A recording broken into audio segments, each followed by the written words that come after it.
আমরাও আমাদের ভাইজান, আমরাও তাদের প্রাণ ঢালা ভালোবাসা দিয়ে তাকে বরণ করে নিতে চাই। আল্লাহ তার দ্বারা দেশ দশের ধর্মের এবং ইসলামের কল্যাণ আমরা কামনা করছি।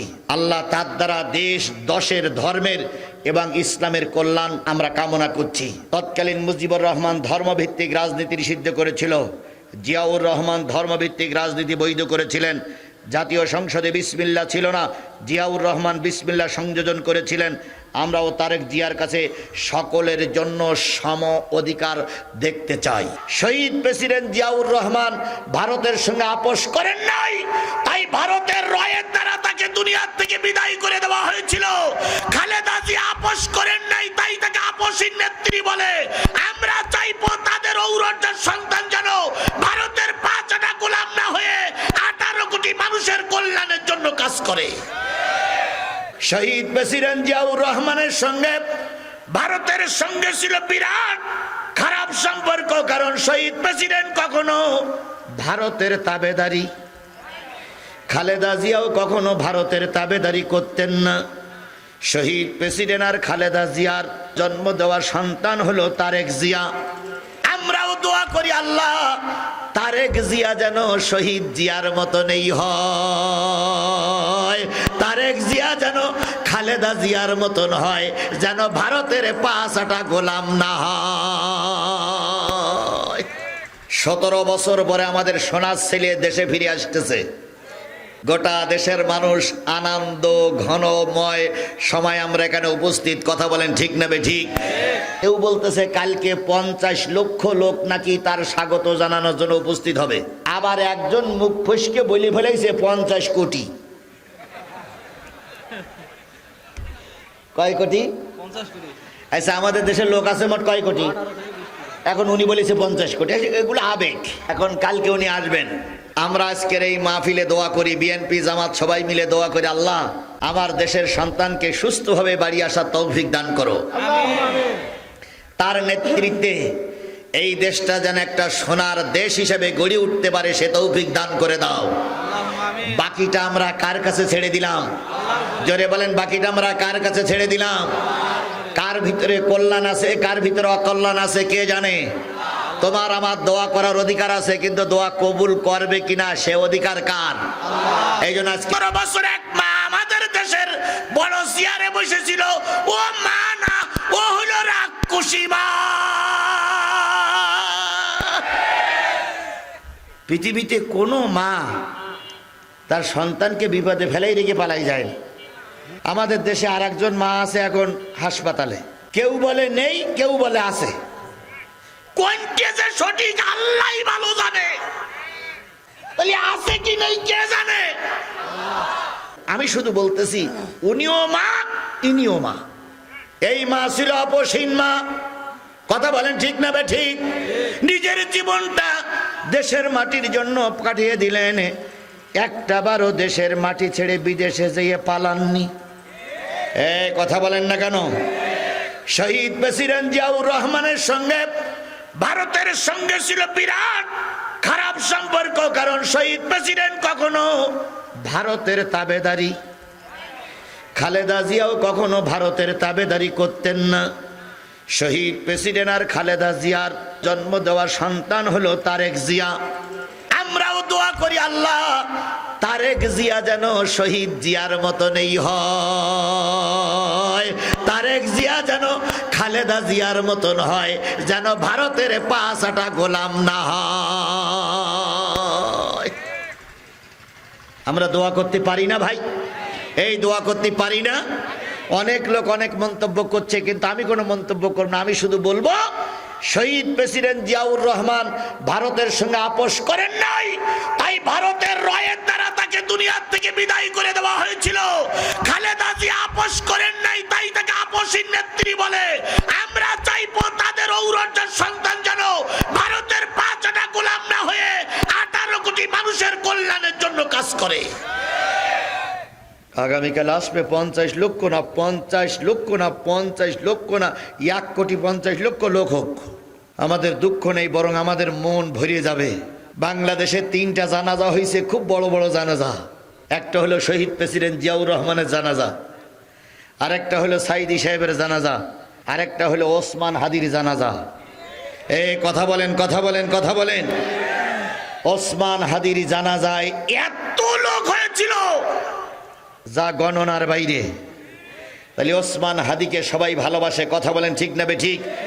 আমরাও আমাদের ভাইজান আসতেছে, আমরাও তাদের প্রাণ ঢালা ভালোবাসা দিয়ে তাকে বরণ করে নিতে চাই।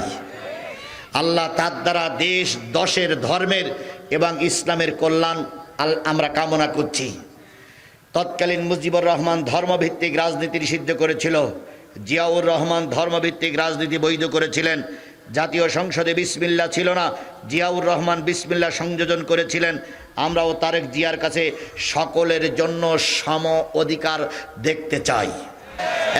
জোরে বলেন জয়পুরহাটের মানুষেরা সেই আল্লাহ এখন আছে না নাই? তাহলে কিভাবে তোমরা আল্লাহরে ভুলে যাও? ক্ষমতায় যাওয়ার আগে সুবহানাল্লাহ জোর বাড়ে, ক্ষমতায় গেলে আল্লাহ বলে কেউ ছিল মনে হয় না। আরে বাপ রে বাপ, সুবহানাল্লাহ জোর কি, আলহামদুলিল্লাহ জোর কি।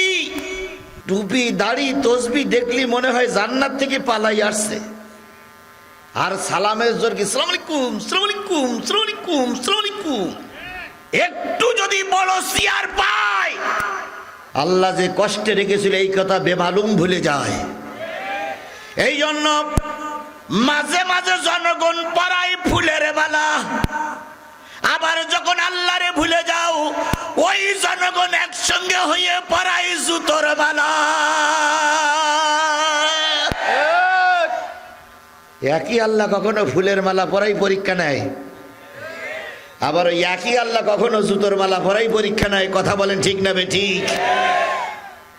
ক্ষমতার মসনদে এখনো যেতে পারিনি, কিংবা গেছে কিছু লোক, কিংবা যেতে পারিনি।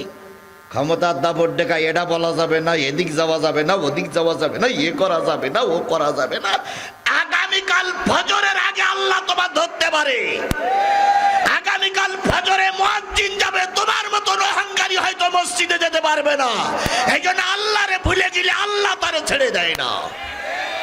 তাই সুখে থাকি, দুঃখে থাকি, কষ্টে থাকি, বিপদে থাকি, মুসিবতে থাকি, আনন্দে থাকি, সর্বপ্রথম আমার মুখ দিয়ে আল্লাহর শুকরিয়া আদায় করে উচ্চারিত হবে কি? আল্লাহ। জোরে বলেন কি? রাসূল সাল্লাল্লাহু আলাইহি সাল্লাম মৃত্যুর সময় যখন মৃত্যুবরণ করলেন তখন তার বয়স কত? 63। কার ঘরে ছিলেন? আয়েশার ঘরে। আয়েশার ঘরে হযরত আয়েশা রাদিয়াল্লাহু তাআলা আনহার দাফনার পরে মাথা রেখে নবীজি জ্বরে আক্রান্ত হয়ে অসুস্থ হয়ে পড়েছেন। মসজিদে নববীতে ওয়াক্ত মতো আযান হয়ে গেল। নবীর জন্য তো নামাজ বসে থাকবে। ওয়াক্ত মতো আযান হয়ে গেল, মুসল্লিরা সব হাজির হয়ে গেল। আল্লাহর নবী হযরত আয়েশার ঘরে মাথা রেখে শুয়ে আছেন। মসজিদে নববীতে আযান হয়ে গেল, সবাই আছে। ইমামতির জায়গায় কি নেই? ইমাম নেই। ভালো করে বুঝেন, ইমাম নেই। তাহলে সবাই আছে, ইমাম নেই। ইমাম ছাড়া কি নামাজ হবে? হবে? এবার সাহাবী আজমাইন আয়েশার কাছে যে বলতেছে, মা আল্লাহর নবীকে ডেকে দেন, তিনি যেন ইমামতি করার জন্য বেরিয়ে আসে। হযরত আয়েশা বলেন, ও আল্লাহর বান্দারা, নামাজের ইমামতি নতুন করে বানায় নাও। নবীজির ইমামতি করার মতন শক্তি সামর্থ্য নাই। সবাই মিলে সিদ্ধান্ত নিল কে আজকের ইমাম। কেউ সিদ্ধান্ত দিতে পারছে না কে আজকের ইমাম হবে, কারণ নবীর সিদ্ধান্তটাই মহৎ। নবীর সিদ্ধান্তের পরে অন্য কারোর সিদ্ধান্ত কাজে লাগবে। নবী একটু সুস্থ হলেন। আয়েশা বলেন, ইয়া রাসূলুল্লাহ, হাজার হাজার মানুষ মসজিদে নববীতে বসে আছে ইমামের অপেক্ষায়। নবী বললেন, আয়েশা সবাইকে বলো তারা যেন আবু বকরের ইমামতিতে নামাজটা শেষ করে নেয়। আমার আর মসজিদে দিয়ে ইমামতি করার শক্তি সামর্থ্য নাই। হযরত আয়েশা বললেন, আবু বকরকে ইমামতি করতে বলেছে, আজকে নবী যেতে পারছেন না। সবাই মিলে আবু বকরকে বলল, তুমি ইমামতি করো। আবু বকর কিন্তু নিজে ইমামতি করতে চাইনি, সবাই মিলে কারে সাপোর্ট করলো? এই কথা বলেন, সবাই মিলে কারে সাপোর্ট করলো? এই যে সবাই মিলে নবীর অবর্তমান আবু বকরকে সাপোর্ট করেছে, এইটাই ইংরেজিতে বলা হয় ভোট। এইটা ইংরেজিতে বলা হয় কি? ভোট। কারণ ভোট মানে হলো সমর্থন করা। ভোট মানে কি? সমর্থন করা। আবু বকরকে সবাই সমর্থন করলো, আজকে তুমি ইমাম হবে, ওটাই হলো ভোট, ওটাই হলো রায়, ওটাই হলো সাপোর্ট। কথা ক্লিয়ার?